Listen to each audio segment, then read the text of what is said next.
Hello everyone. इस video lecture में हम बात करेंगे लैंगिक प्रजनन की। जो पिछला वीडियो लेक्चर था उसमें हमने बात की थी अलैंगिक प्रजनन की विधियों की, उसके बारे में हमने बात की थी। और आज के इस वीडियो लेक्चर में हम बात करेंगे लैंगिक प्रजनन की। ठीक है, लैंगिक प्रजनन में क्या होता है कि इसमें मेल और फीमेल, ठीक है, नर और मादा के ये दोनों के युग्मक यानी कि गैमीट्स क्या होंगे, युग्मक आपस में आके मिलते हैं, उसको हम क्या बोलते हैं, लैंगिक जनन कहते हैं। जिसमें नर और मादा के युग्मक आपस में आकर मिलते हैं उसको हम क्या बोलेंगे, लैंगिक जनन कहेंगे। नर व मादा के युग्मक के मिलने के प्रक्रम को निषेचन कहते हैं। जब ये दोनों मिल जाएंगे यानी कि ये एक मेल गैमीट है, ये एक फीमेल गैमीट है, और जब ये आपस में आके जहाँ मिल रहे हैं उसी को हम क्या बोलते हैं, निषेचन कहते हैं। इसके साथ साथ संतति में भिन्नता उत्पन्न होती है। ठीक है, वेरिएशन है ना, भिन्नता यानी कि वेरिएशन उत्पन्न होगी। ऑब्वियसली होगी, इसलिए होगी क्योंकि यहाँ पर दो अलग अलग इसमें पेरेंट हैं और दोनों पेरेंट से अलग अलग टाइप का जेनेटिक मटेरियल ट्रांसमिट हो रहा है।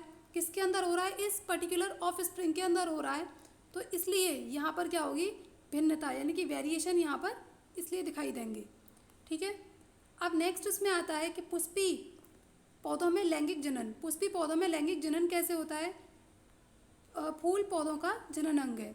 अब ये क्या है, जो फूल होते हैं वो किसी भी पौधे का एक जनन अंग होते हैं। ठीक है, अब इसके बाद क्या आता है कि जो फूल है वो आगे 4 पार्ट्स में डिवाइड होता है, 4 भागों में विभाजित होता है। वाहेदल, पंखुड़ी, स्त्री केसर और पुंकेसर, इन भागों में विभाजित होता है। ठीक है, ये हम आपको इसका डायग्राम दिखा देते हैं। ये है किसी पुष्प की संरचना। ये जो आप ग्रीन पार्ट देख रहे हैं बिल्कुल नीचे की तरफ, इसको हम क्या बोलते हैं, इसे हम कहेंगे वाहेदल। क्या बोलेंगे इसको, वाहेदल, क्योंकि बिल्कुल बाहर की तरफ है। दूसरा पंखुड़ी, ये जो आपको पिंकिश कलर दिखाई दे रहा है यहाँ पर, इसे हम कहेंगे पंखुड़ी। अब नेक्स्ट यहाँ पर जो मिडिल यानी कि येलो, मिडिल में जो आपको येलो कलर का जो पार्ट्स दिख रहा है, ये वाला जो पार्ट है, जो भाग दिख रहा है, इसे हम कहेंगे स्त्री केसर। क्या कहेंगे, स्त्री केसर। और स्त्री केसर ही किसी फ्लावर का क्या है, फीमेल पार्ट है, या किसी फ्लावर का, किसी पुष्प का स्त्री भाग है।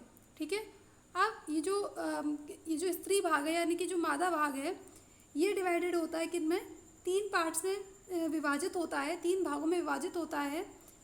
ये वाला जो पोर्शन है इसको हम कहेंगे वर्तिकाग्र। ये जो सिलेंडर लाइक स्ट्रक्चर है इसको हम कहेंगे वर्तिका। और ये जो यहाँ पर नीचे फूला हुआ पोर्शन दिखाई दे रहा है बिल्कुल नीचे की तरफ, इसको हम कहेंगे अंडाशय। तो ये हो गया फीमेल पार्ट किसी भी फ्लावर के अंदर।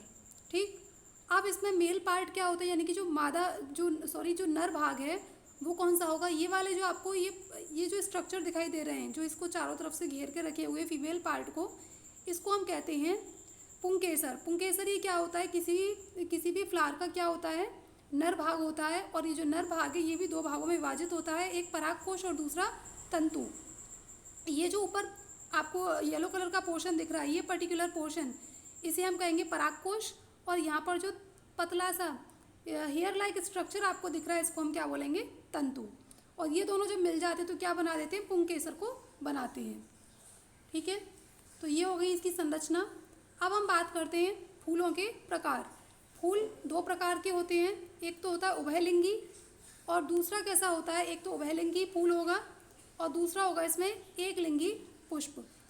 उभयलिंगी पुष्प कैसा होता है, जिसमें स्त्री और पुंकेसर दोनों उपस्थित होते हैं, जैसे कि ये वाला फूल।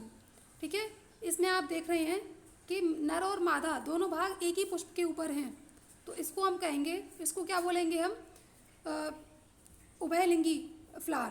ठीक है, उभयलिंगी पुष्प इसको हम कहेंगे, उभयलिंगी पुष्प कहेंगे। जैसे कि सरसों और गुड़हल, जैसे कि सरसों और गुड़हल में होता है। अब एकलिंगी पुष्प कौन सा होता है, जिसके अंदर या तो स्त्री केसर हो या फिर पुंकेसर हो।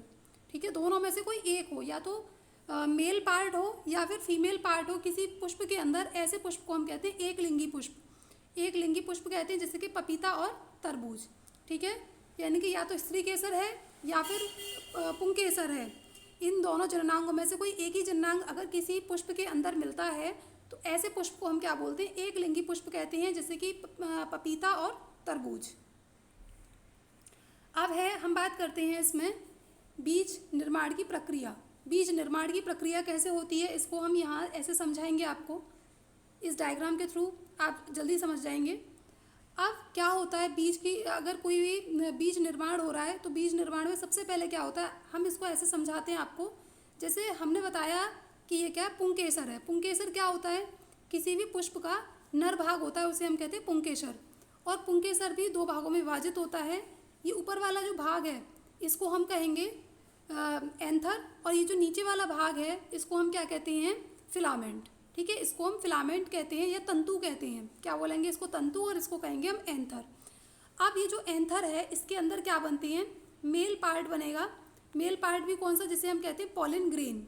ठीक है, उसे हम क्या बोलते हैं, पॉलन ग्रेन कहते हैं। और वो जो पॉलन ग्रेन है वो उस एंथर के अंदर बनेंगे। और जब बहुत सारे पॉलन ग्रेन बन जाएंगे तो ये जो एंथर है वो बस्ट हो जाएगा। और बस्ट होने से क्या होगा कि जो पराग कण है ना, जिन्हें हम इंग्लिश में कह रहे थे पॉलन ग्रेन, तो जो पराग कण हैं वो इस वर्तिकाग्र के ऊपर गिर जाएंगे।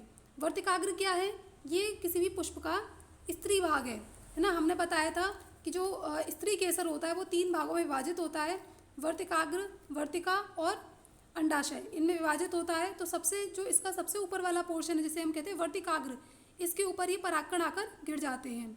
ठीक है, और ऐसा भी हो सकता है कि ये परागकण किसी, जिस फ्लावर के ऊपर ये एंथर आ रहे हैं वहीं पर उसमें वो बस्ट हों और उसी के ऊपर गिर जाएं ये जो परागकण है। या फिर ऐसा भी हो सकता है कि ये एयर के माध्यम से, यानी कि जो हवा है, हवा के माध्यम से, जल के माध्यम से या जंतुओं द्वारा किसी दूसरे फ्लावर के ऊपर भी, किसी दूसरे पुष्प के ऊपर भी ये जा सकते हैं। ठीक है, अब यहाँ पर आप देख रहे होंगे कि ये येलो कलर का पोर्शन है और ये अंदर की तरफ जा रहा है। ये येलो कलर का पोर्शन जो ट्यूब लाइक स्ट्रक्चर आपको दिखाई दे रहा है, यानी कि जो नली जैसी संरचना आपको यहाँ दिखाई दे रही है, ये नली जैसी संरचना कैसे बनती है, ये वाला पार्ट है। ठीक है, इसको हम कहते हैं वर्तिका। ये वर्तिका क्या है, फीमेल का पार्ट है। इस वर्तिका के अंदर ही यहाँ पर क्या होते हैं, कुछ ऐसे ऊतक होते हैं, कुछ ऐसे ऊतक होते हैं जो क्या करते हैं कि ये जो परागकण है, इस परागकण को एनकरेज करते हैं। इस परागकण को एनकरेज करेंगे, किसके लिए एनकरेज, किसके लिए करेंगे, पराग नली बनाने के लिए। इसको एनकरेज करेंगे पराग नली बनाने के लिए। और ये जो पराग नली है वो यहाँ से होती हुई कहाँ पर आ जाएगी, इस मादा भाग में, यानी कि जो ये फूला हुआ भाग है अंडाशय, इसके अंदर ये एक पोर्शन है जिसे हम कहेंगे मादा युग्मक, यानी कि फीमेल गैमीट के अंदर ये एंटर करेगी। ठीक है, फीमेल गैमीट के अंदर एंटर करेगी। और जब ये फीमेल गैमीट के अंदर एंटर कर रही होगी ये पराग नलिका, तो अपने साथ क्या बना देगी कि ये मेल गैमीट को बनाती हुई लाएगी, 2 मेल गैमीट को बनाती हुई लाएगी। एक मेल गैमीट तो यहाँ पर फ्यूज़ हो जाएगा। इसमें आपको 3 संरचनाएं दिखाई दे रही होंगी, जहाँ पर 8 सेल हैं, 3 इस साइड में, 3 इस साइड में और 2 बीच में है। ठीक है, और यहाँ पर ये क्या है, पूरा का पूरा जो पार्ट है ये क्या है, फीमेल यानी कि मादा युग्मक है। और ऊपर से क्या आ रहा है, इसमें नर युग्मक आ रहा है। नर युग्मक और मादा युग्मक यहाँ पर आकर फ्यूज़ हो जाएंगे।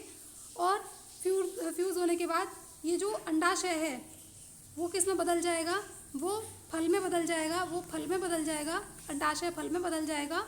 और इसके अंदर ये जो ओव्यूल है, इसके अंदर जो ओव्यूल हैं, ये वाला जो पार्ट है इसे हम कहेंगे ओव्यूल। ओव्यूल क्या करेंगे, अपने चारों तरफ एक हार्ड आउटर कवरिंग बना लेते हैं, यानी कि कठोर आवरण बना लेते हैं। और वो जो कठोर आवरण है वो किस में बदल जाता है, बीज में बदल जाता है। इस तरह से जो पुष्प हैं, सॉरी जो पौधे हैं या पादप हैं, उनके अंदर इस तरीके से ये जननन होता है और इस तरह से इनके अंदर बीज बनते हैं और ये प्रक्रिया जिसके द्वारा फल बनते हैं।